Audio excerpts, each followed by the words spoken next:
No niin, tervehdys vaan kaikille ja tässä on teille pientä tunnelmaa siitä, että mitä täällä oikein touhutaan kaiket päivät, kun ei olla kentillä. Ja voisin sanoa, että meidän 3 päivä aika pitkälti menee näissä merkeissä ja pelaajat sitten vaan rentoutuu ja palautuu ja latautuu seuraavaan otteluun.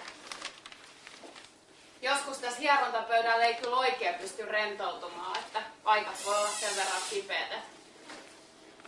Ollaan nähty tässä sellaisia vääntelehtyviä asiakkaita.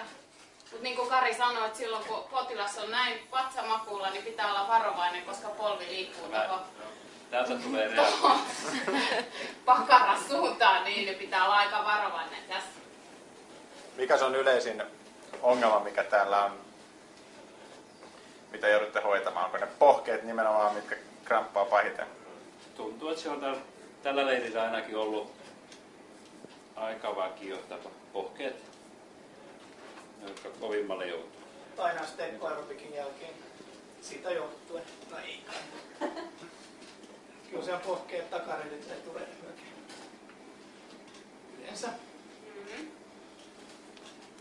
Ja onneksi tässä hotellissa on hyvät tyynyt, että jos joskus sattuu olemaan niin, että hotellilla on huonot tyynyt, niin silloin meillä on paljon niskahartiaseudun vaivoja. Niskoja hierotaan.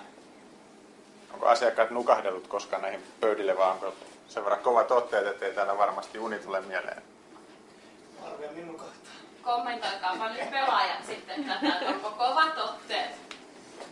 Se leirin alkuvaiheessa tässä, niin just tänä päivänä rupeaa olemaan, että on vähän mustelmia joutuu kiertämään tässä, että hierotaan ne paikat, joita kärsii hieroa.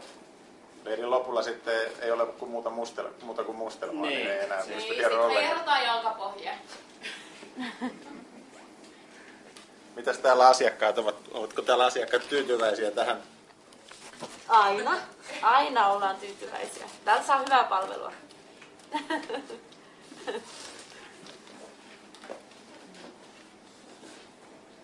Joo, muutenkin tämä hoitohuone on vähän semmoinen leirin hermokeskus, että täällä tapahtuu kaikenlaista. Anteeksi, sanoitko sä leirin hermokeskus vai juorukeskus?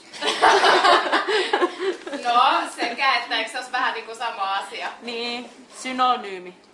Täällä pelaajat viettää aikaa ja taustat viettää aikaa. Ja täällä jaetaan ilot ja surut ja heitetään tikkaa.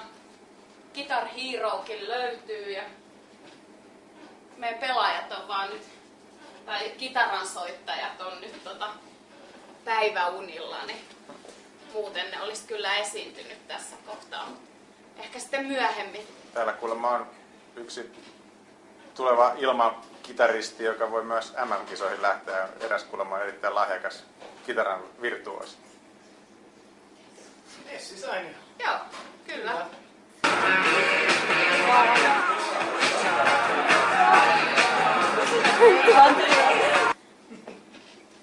Soittaa 5 kuin 5.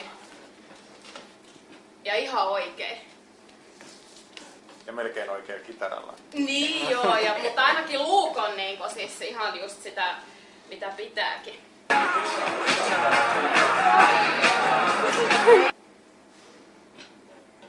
Eli tukka heiluu mossaten siellä Kyllä. Miten ne kädet kestää tämmöisen 3 viikon jatkuvan hierontatyöskentelyn? Pakko kestää vaan. Ei kai. Me ollaan totuttu tähän. Ainakin Kari ja minä tehdään muutenkin joka päivä tätä hommaa. Täällä Tämä on tulee mitään erikoista sillä tavalla. kuitenkin taukojakin välillä, ettei mene 8 tuntia putkeenkin nämä. Joo. Nämä on vähän liikkuvia nämä meidän tytöt, ne on välillä muuallakin.